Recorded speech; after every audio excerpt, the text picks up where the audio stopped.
Over the last 10 years, the Tony Hawk series has taken a considerable dip.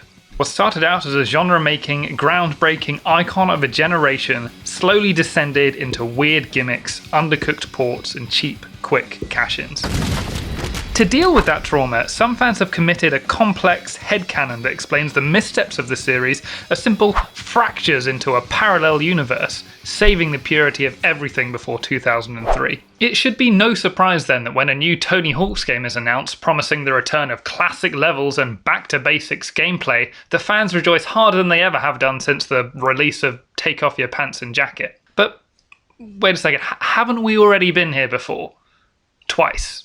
5 years ago, Tony's pitch for the ill-fated Pro Skater 5 could easily stand as a promotion for this remaster. It's really exciting for me, and to be honest, it was more an answer to their requests. For the last 5 years, people like, please, please, please, THPS. But in the end, it developed a game that both felt barren, overcomplicated, and nothing like the originals. Then 3 years before that, the first HD remake of the Pro Skater series produced a game that had totally different physics and was generally disowned by the fans. After being so sorely disappointed twice in the last decade, why do I feel so optimistic about Pro Skater 1 and 2, the remaster? It might seem like it's because they're addressing every single shortcoming point by point to effectively have a do-over, but I think there's a deeper reason why me and so many others are giving it so much credit and seeing the potential it could have. What it seems to be doing is both not trying to create a one-to-one perfect recreation of the originals, but also not taking a less faithful approach that reimagines the original games. What it is aspiring to do is recreate the exact feeling you felt when you played it back in 1999. It's trying to look at the mechanics, the levels, and the style of the original games through the lens of modern technology and the modern gameplay landscape. Sort of like an average between the two games that have preceded it. That is a deliberate choice being made by the developer Vicarious Visions, and their history really needs to be understood to appreciate their present. In the post-Neversoft era, Robomodo were chosen to carry the torch for the Pro Skater series. The first games they produced in the series, Ride and Shred, were universally panned for a totally unnecessary innovation in the form of a sensor-laden skateboard peripheral. The first game reviewed so terribly that when they decided to follow up on it a year later, it only sold 3,000 copies in the first weekend. It always confuses me why after these two pretty big failures, the same developer were chosen to remaster the first HD remake of the game, and then also return to the original namesake after 13 years. The new developer chosen to undo the sins of previous re-releases, Vicarious Visions, is much more encouraging. Vicarious Visions have an admirable history of making smart, respectful, boundary-pushing ports and licensed games. If anyone has a claim to take this beloved series into 2020, it's them. They created the Game Boy Advance port of the original Tony Hawk's Pro Skater 2 back in 2000 for the system's launch. If you played it, you know how unique and arresting the gameplay looked, particularly on a brand new portable system. Jeff Gertzman, writing for GameSpot at the time, said that the Game Boy Advance version of Tony Hawk's Pro Skater 2 is an amazing feat from several angles. It's very impressive on a technical level, and it has the gameplay to back up its great graphics. He called it one of the best games available for the Game Boy Advance's launch. Similarly, in 2005 they made Tony Hawk's American Skateland for the Nintendo DS. Not only did it succeed on a graphical and technical level, just like the Game Boy Advance release 5 years earlier, but it also transcended the main release on consoles, scoring a far more favourable review. It's really clear that this is a developer that cares about making good games, despite mostly working in licensed games and ports. So I did a little digging and I found an interview from 2007 talking about why they were spending so much time and effort developing online multiplayer in handheld systems, which wasn't really being done at the time. In that interview, they said, "We will keep pushing online on handheld because we believe in it. As a gamer, it would definitely be good to see a lot more handheld games go online." Even back then, even for some handheld games, they were leading by example. They were doing the more difficult thing because they wanted to break the ground. They wanted to move the medium forward, and they wanted to make a better experience for gamers across the board. Now, if that doesn't warm your heart in this world of kind of cynical releases and by-the-numbers decision-making, I don't know what will.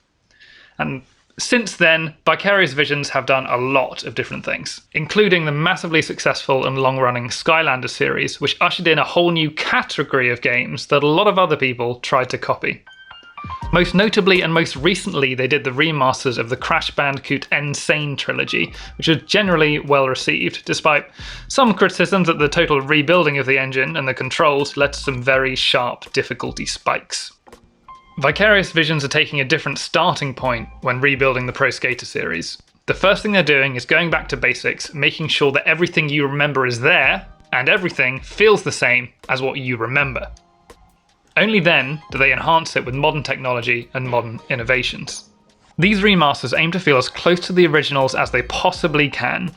With this game, the developers don't want to change anything drastic about how the game feels. They recognise the importance of muscle memory and that you want to be able to hit the exact same tricks and combos that you did the first time round. In Pro Skater 5, Robomodo thought they'd change things up when they returned to the original. A slam move was added that rocketed the player into the ground anytime they were in the air. The main issue was that this was mapped to the triangle button or the Y button, which is the same button that does grinds. If you're looking to return to the classic game feeling, it seems like replacing one of the main action buttons with a different action is going to do more harm than good. And well, it certainly did.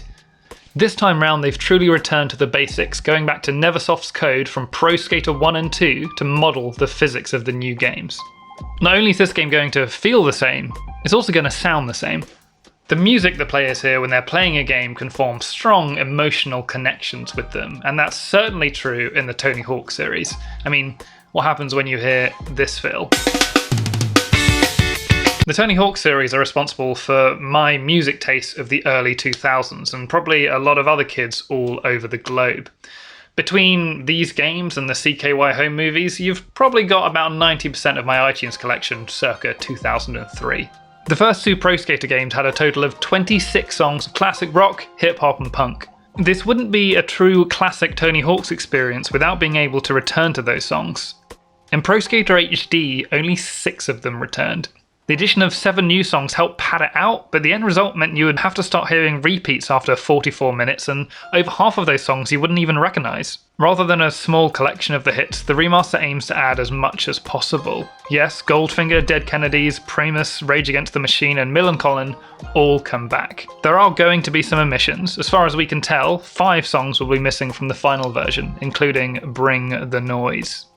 It is a shame to have gaps in the soundtrack, especially with such an iconic song, but it is better than having half of the track listing gone. And to get you in the mood, it is on Spotify right now, which I've been listening to on loop. While you definitely had a favourite song, many people also had a favourite player from the series. The original game had a roster of 13 core skaters, each with unique stats. Every single one of them is going to be returning for the remasters. They're being scanned in with an unbelievable level of detail using photogrammetry, and they went as far as asking the skaters to bring in various changes of clothes so that they could see how it reacts differently. But truthfully, the levels in the Pro Skater series are as much of a character as the human skaters are. They drew from real-life skate spots to capture the feel of the SoCal skate scene, while expertly crafting lines and spots to make skating through it feel satisfying. It's confirmed that the iconic levels, Venice, the Warehouse, School 1 and School 2 and Downhill Jam are all returning. Rather than simply recreating, or worse, reimagining the levels, Vicarious Visions wants it to feel identical to how it felt in the original games. So they went back to the original geometry. That means you're going to have the same gaps, the same secret tapes, and the same secret areas. But all the levels in the world aren't going to mean anything unless you can share that experience with someone else. One of the big criticisms of Pro Skater HD and Pro Skater 5 was that there was no local split screen. For most people, me included, that was the core experience of the game. It's not really a Pro Skater game unless you're sitting on the sofa playing it with someone else, aggressively tricking off every surface to own it in graffiti. People are going to want that local multiplayer experience. And so in this game, it will be returning. I think that's a big deal because it's more than a simple choice. It's more than just flipping the local co-op switch to on. It has big implications for the development time because it's complicated. You have to render the game twice. There's a reason Mario Kart drops its frames per second when you go to 4 players. And there's a reason a lot of people just aren't doing split screen anymore. And I think that's really important to recognize. Vicarious Visions are starting with what the players want and what they remember, and they're willing to do the hard work to make it happen because they feel that it's right. And if there are compromises along the way, that's acceptable and that's understandable. But the other games felt like compromises from their conception. It might seem like keeping everything 100% pixel perfect exactly the same is the only way to appease gamers in a remaster like this. You know, people might think that they remember very specific levels and characters and pieces of gameplay, but really what they miss the most about that is the feeling they felt when they played it. It's not necessarily about the exact same thing they saw or played 20 years ago. And what Vicarious Visions seem to want to try and do is be a step above 100% faithful recreation of what the original game was like. They want to enhance it with modern graphics, tweak the player experience, introduce new technology to make it feel more nostalgic and feel more reminiscent of the wonder you felt in 1999 more than if it was left entirely untouched.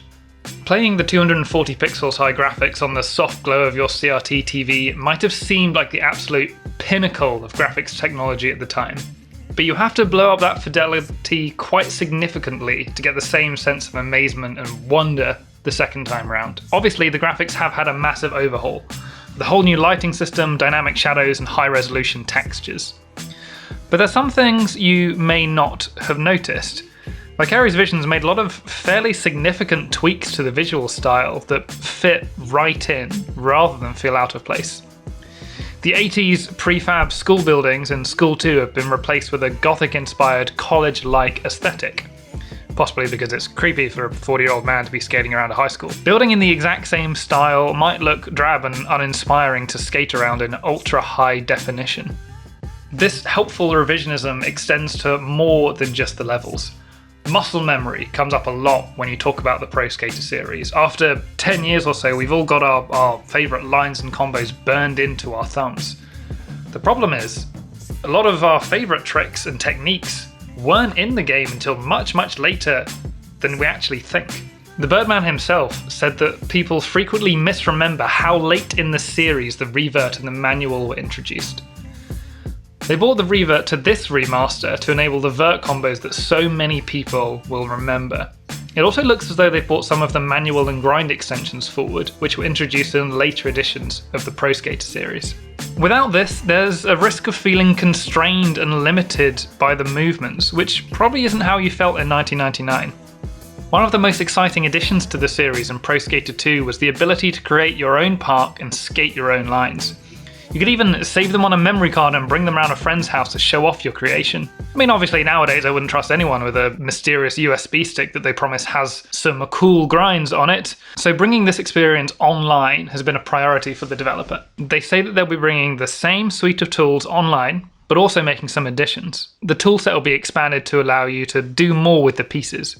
You'll be able to take existing ramps and rails and deform them into different shapes. I'm imagining some ultra-wild grind rails like an SSX Tricky or the Sonic series, and maybe some Fortnite-esque structures all the way into the sky. They're also working on building a way to catalogue, search and surface other parks that players have built. Now they say that this is so you can find real-life skate parks recreated in Pro Skater. But really, I think there's going to be something way more interesting with an element of community sharing and community discovery. I mean, games like Mario Maker and Dreams have taught us that as soon as you give a community creation tools, they're going to push the limit of what it can do. I wouldn't be surprised if we start to see parks that challenge the aesthetic, technical and narrative preconceptions of a Pro Skater game, which is supposed to be about skateboarding. I mean, how long do you think it will be before we see School 2 transformed into Mario World 1-1? probably like 5 minutes. I think something like this shows that they're really updating this game to take advantage of the modern gaming ecosystem, way more so than the other remakes. And that means that they'll stick around and be played for a lot longer. Despite their credentials and the decisions they've made, Vicarious Visions have an almost insurmountable challenge ahead of them. The expectations for this game are incredibly high, as they are for any remastered game that has a strong connection to people's childhood. There's a lot of people who look back on their carefree childhood with fondness and nostalgia.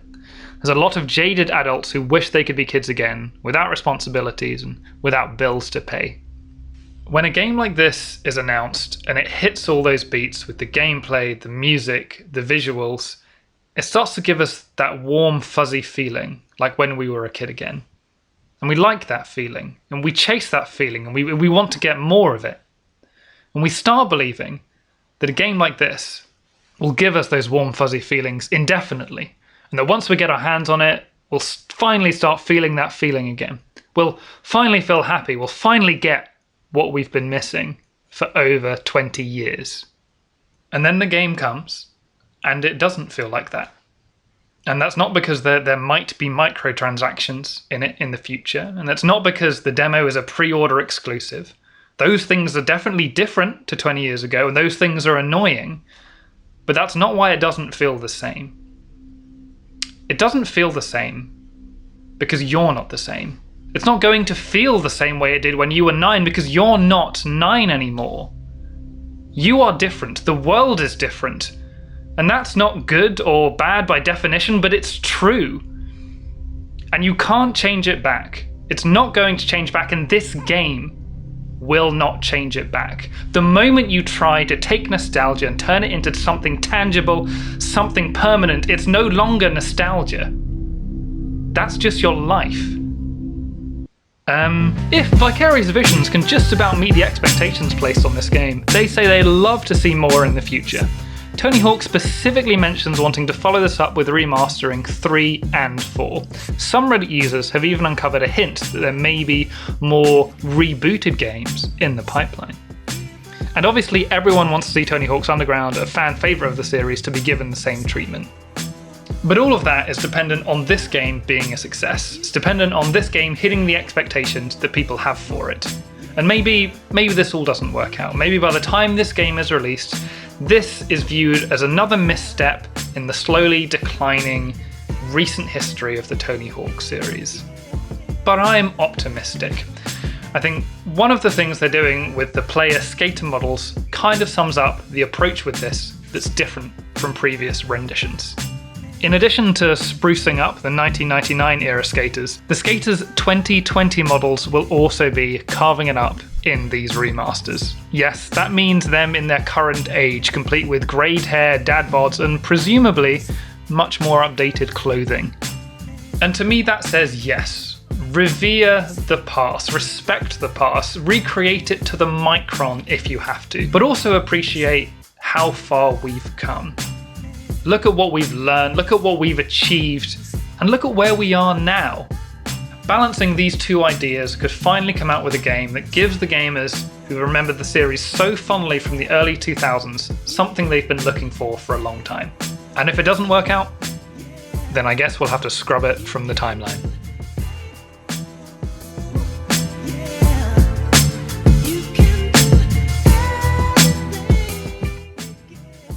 Thanks. I don't like begging for things, but I might. So you can subscribe if you want. I'll do a couple more in the future. I may not. This one doesn't work. Not for me. Not today.